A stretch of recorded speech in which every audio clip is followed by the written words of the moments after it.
All right. All right. Well, thanks so much for having me, Maria. I really have enjoyed these meetings that you've put together and hearing from other folks. And so it's a nice opportunity to share information as well. So thanks for the opportunity this morning. And I will go ahead and share my screen.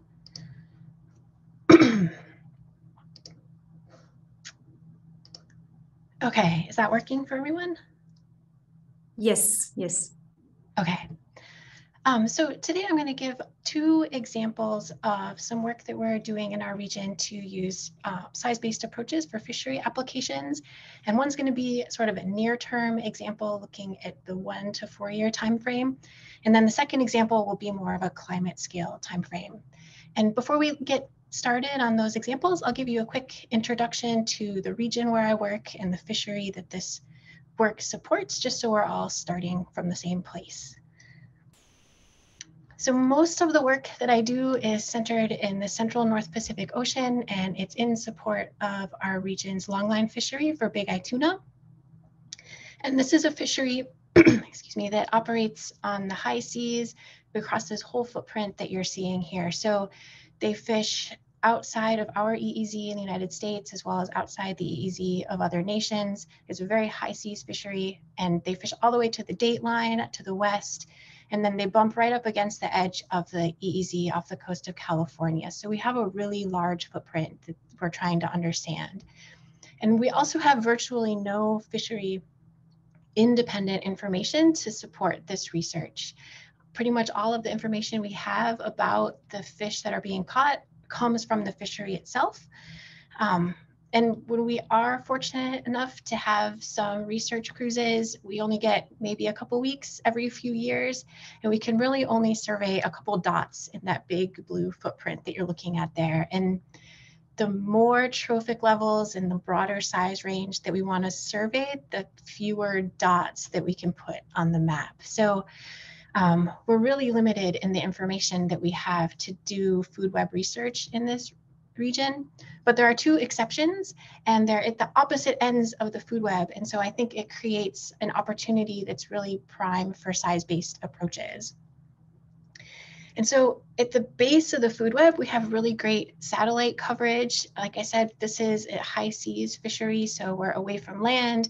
We don't have to worry about any of the shallow water problems that hamper using satellite data in more coastal regions. So we have good satellite data of ocean color. This is an ocean color example from NASA that you're looking at here, and I outlined where the fishery operates in white there. So you can see it's a really oligotrophic environment. We also have good satellite coverage of this physical ocean at the surface. So we have good sea surface temperature, sea surface height, so we can look at eddies and things like that as well. So that's really helpful at the base of the food web.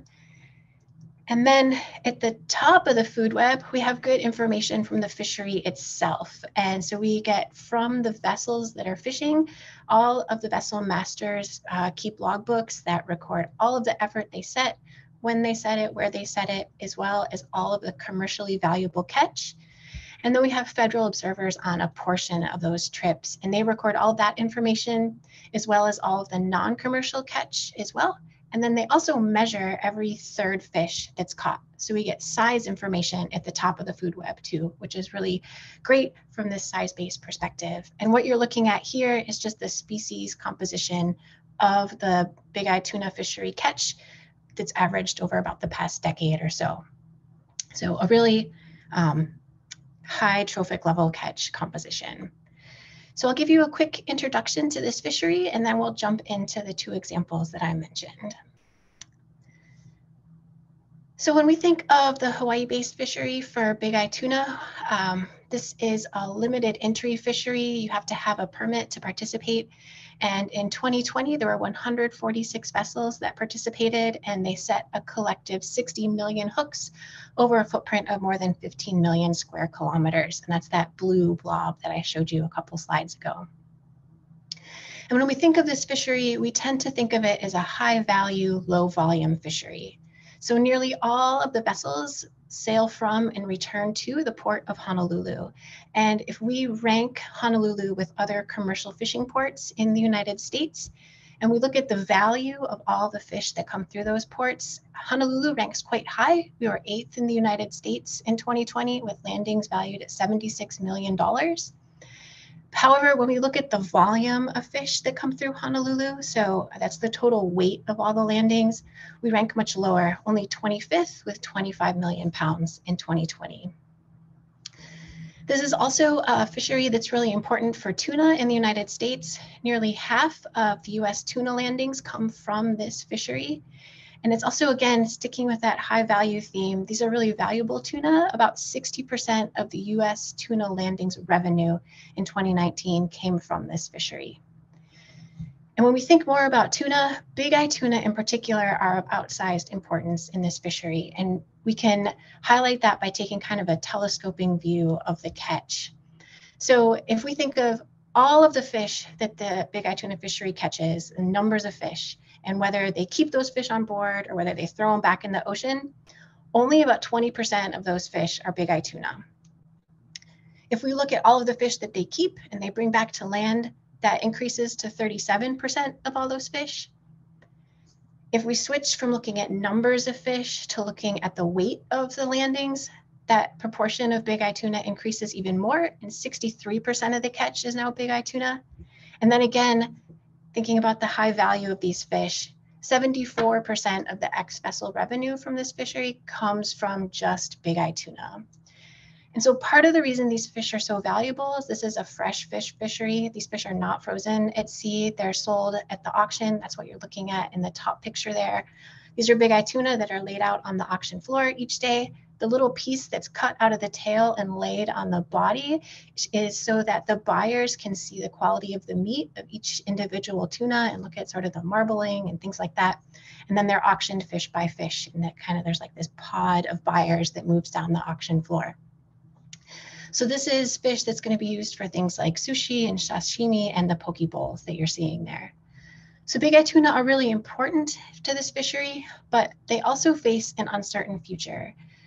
So stock assessments for big eye tuna over the past decade in the Pacific have intermittently identified big eye tuna as experiencing overfishing. And even the most recent assessment that doesn't find that overfishing is occurring notes that there's really substantial uncertainty around some of the parameters in the assessment. And were they to make different assumptions about those parameters, it's possible they would come to a different conclusion about the status of the stock. So there's a lot of questions about big eye tuna going forward into the future. And then also just looking at a time series of catch rates can be variable from year to year. So what we're looking at here is time series of catch rates for big eye tuna going back to 2000. In the dark blue, we have catch rate in weight, so that is kilograms per 1,000 hooks. And then in the lighter blue, we have catch rate in numbers, so the total number of fish per 1,000 hooks. And you can see that it varies from year to year. So for example, in years like 2002 and 2014 and 15, catch rates were pretty high. And then there's years where it's lower. And then in the past 5 or so years, we've seen kind of a steady decline in catch rates. So one of the things that we work on at our Science Center and we get asked about a lot is what leads to this interannual variability, and will trends like what we're seeing over the past few years continue into the future? So to try and answer these questions, one of the approaches we use is a size-based approach. And thinking about that, one thing I'll point out about these two time series is that they're very closely aligned, that catch rate in weight and catch rate in numbers track each other very closely. And part of the reason for this is that the majority of the big eye tuna that are caught by this fishery are about 4 years old. So keeping that in mind, one of the things that we looked at to try and understand this variability was the size structure or the size distribution of big eye tuna that are caught by this fishery. And so what you're looking at here in each column along the x-axis, we have increasing big eye tuna size. And each row is a quarter of the year from 2000 all the way to the end of 2018. And the bars are the proportion of big eye tuna of that size caught that quarter. And the numbers are not important on this figure, so don't worry if they're super tiny on your screen and you can't see them. But what we did notice is that you see kind of these like diagonal patterns that kind of emerge and go down and to the right over time. And what we're seeing there is individual cohorts of big eye tuna that are entering the fishery once their gape is large enough to be targeted by the hooks. And then they're aging and growing through time and then moving out of the range that's able to be targeted by the fishery. And when we saw this, this was really surprising to us because remember, this is a fishery that's operating over a really huge footprint. So we were really surprised that there was this really distinct cohort structure. But it did still raise some questions. So if you'll notice, those cohorts that emerge are not evenly spaced through time. It's not like some other fisheries where you have a new cohort each spring or every so many years. They're also not regularly spaced through time. So we were trying to figure out if we could find something that was happening before these cohorts emerged that could be a cue that we would start to be seeing higher catch rates or larger fish in the fishery. And so to do this, we turned to satellite data and we looked specifically at ocean color or sea surface chlorophyll, as well as sea surface temperature. And we combined these two variables using a methodology by Barnes et al. That combines chlorophyll and sea surface temperature to estimate median phytoplankton mass, and then that can be transformed to median phytoplankton size. And so with the thinking that the majority of the big eye tuna that are caught in this fishery are about 4 years old, we looked at median phytoplankton size over the footprint of the fishery 4 years prior to catch rates to see if there was a relationship. And when we did this, we were really surprised. We saw a really good correlation between these time series. So in the blue, again, you're seeing those time series of catch that we already looked at. And then the green is the time series of estimated median phytoplankton size lagged by 4 years. So where you have catch rates in 2002, you have phytoplankton size in 1998 and so forth going on through time.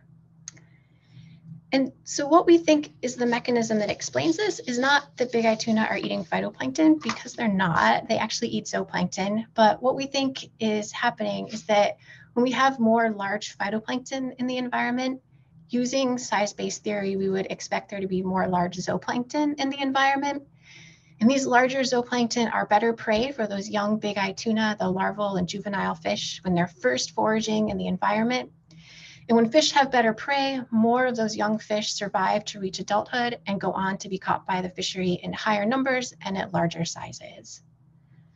So using the relationship between this estimated phytoplankton size and catch rates, we're able to produce a catch rate forecast for the fishery each year.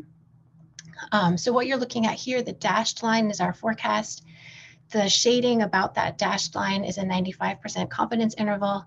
And then we also present the past catch rates, what the actual catch rates with the forecast, so that people can gauge for themselves how well the forecast performed, because confidence intervals I don't think are super intuitive even to scientists. So this is just a way to help them use the forecast. So this is something that we provide that we hope is useful, for example, for industry and for managers. We also hope that we can use this relationship with size structure at the base of the food web to contribute an index of recruitment for things like the big eye tuna stock assessment. Then if we think of industry, we hope that by having a sense of how catch rates might vary over the next few years, that they could better make decisions about things like capital improvements for their fleet.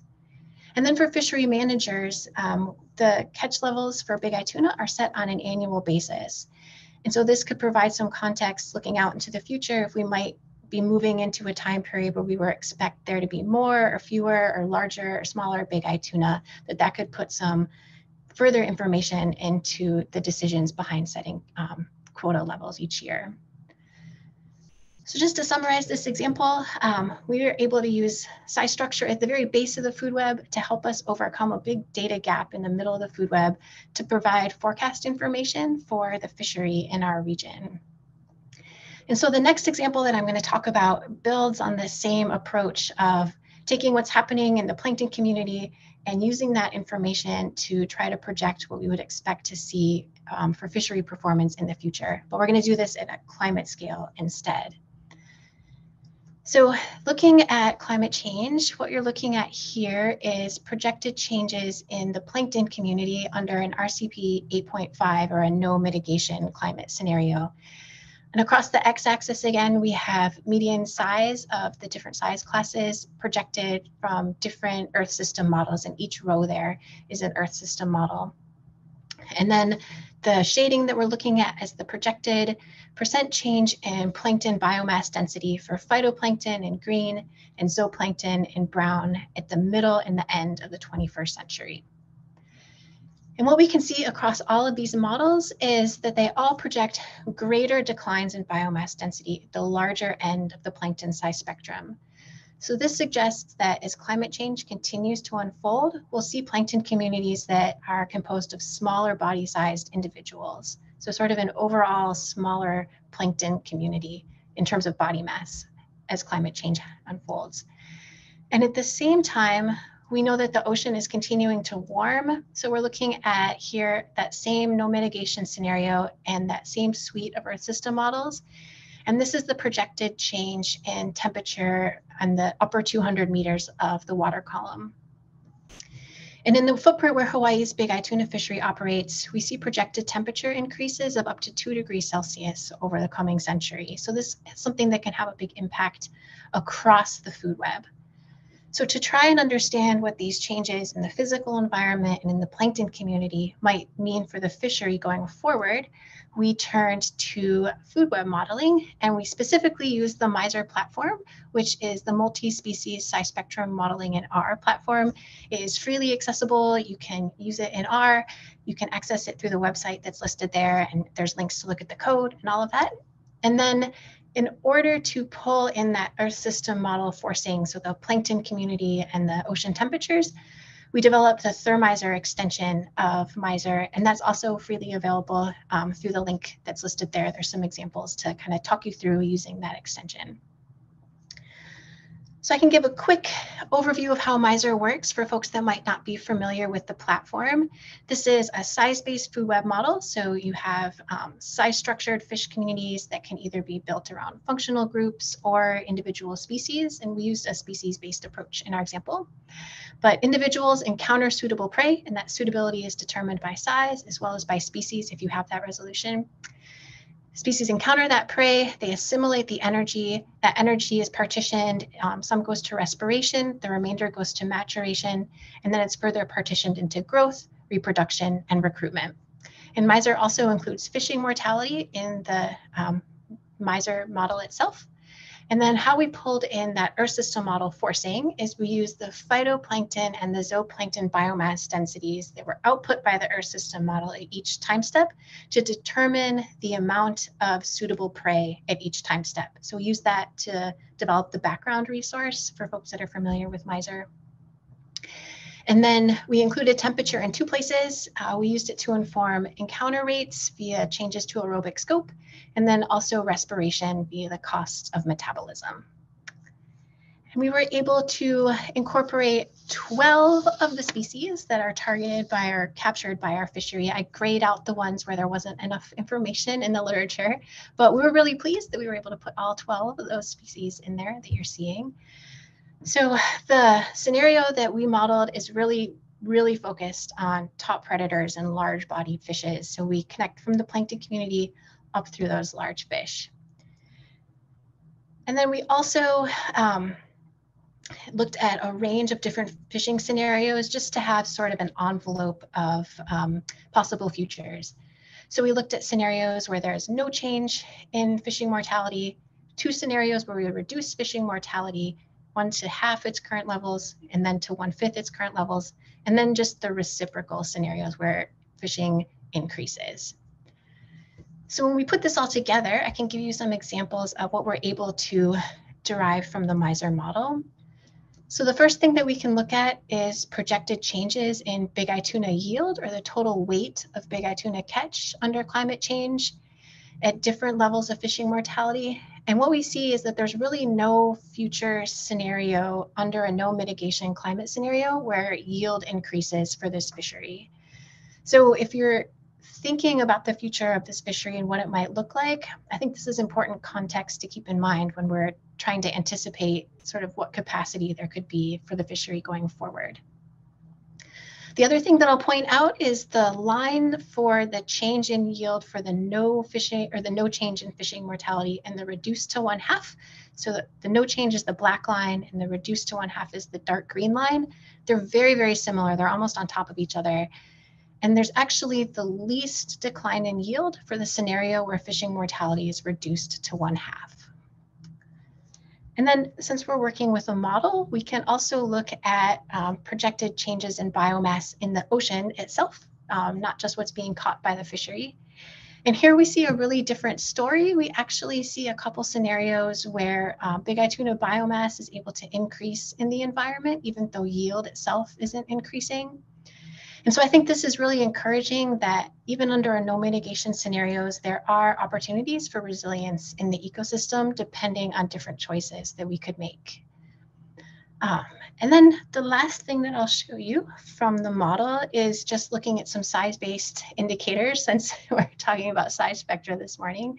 And what we're looking at here is projected changes in the large fish indicator for both the ecosystem and the catch.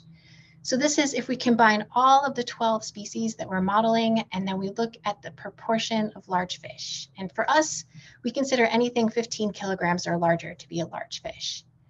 And when we look at the ecosystem, even under scenarios where we reduce fishing mortality considerably, after about the middle of the century, we don't see a scenario where the proportion of large fish increases in the ecosystem.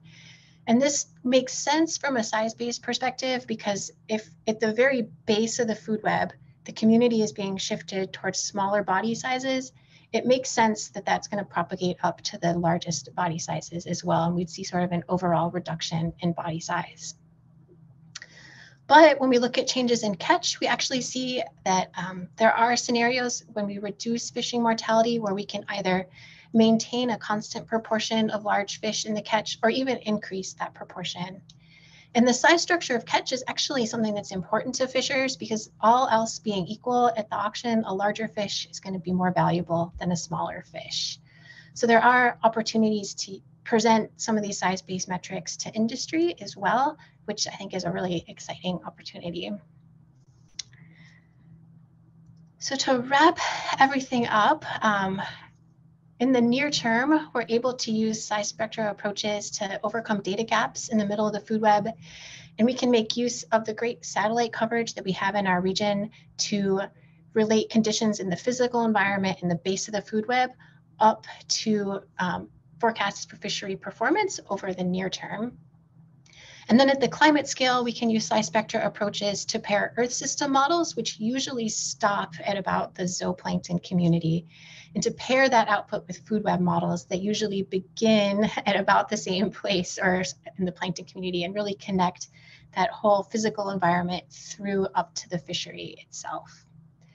So I have my email address here. I'm happy to have you contact me if you think of questions or comments after today. And I also have my GitHub site on there, and some of the code that went into the examples that I showed today is there. So you're welcome to go and check it out. I'd also like to thank Maria again for inviting me to share this work with you guys. And I'm happy to answer any questions or take any comments that you have. So thank you so much for your time.